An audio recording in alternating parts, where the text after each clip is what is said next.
Hello Year 3, it's Miss Shilcock again. We're going to start Chapter 3 of the Iron Man today.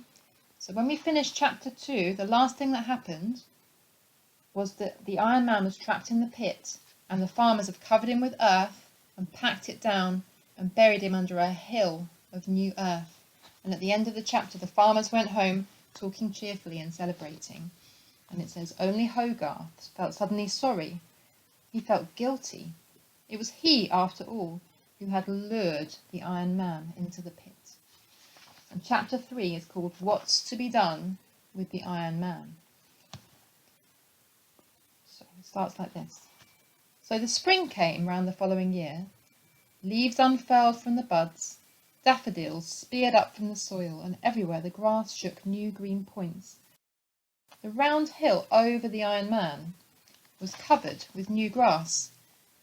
Before the end of the summer, sheep were grazing on the fine grass on the lovely hillock, and people who had never heard of the Iron Man saw the green hill as they drove past on their way to the sea, and they said, "What a lovely hill!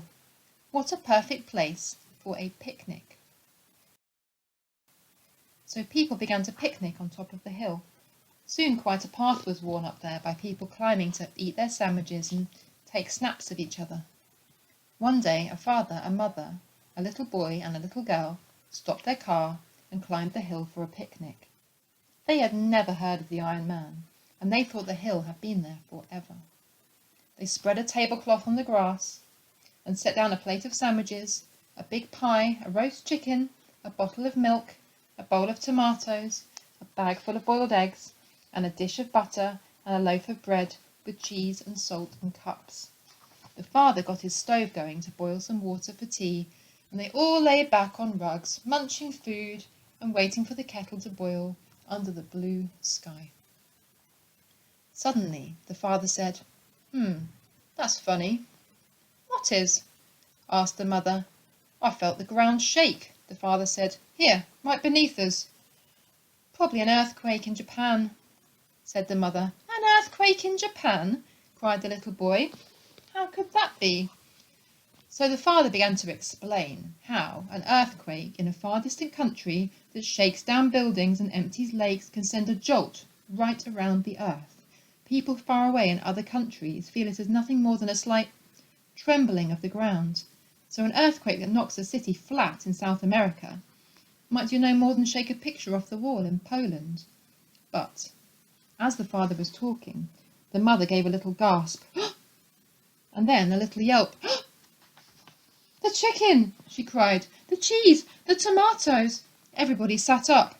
The tablecloth was sagging in the middle. And as they watched, the sag got deeper, and all the food fell into it, dragging the tablecloth right down into the ground. The ground underneath was splitting, and the tablecloth, as they watched, slowly folded and disappeared into the crack, and they were left staring at a jagged black crack in the ground. The crack grew, it widened, it lengthened, it ran between them.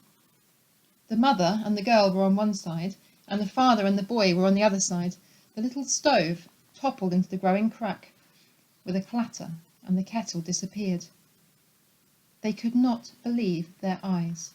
They stared at the widening crack, and then, as they watched, an enormous iron hand came up through the crack, groping around in the air, feeling the grass on either side of the crack.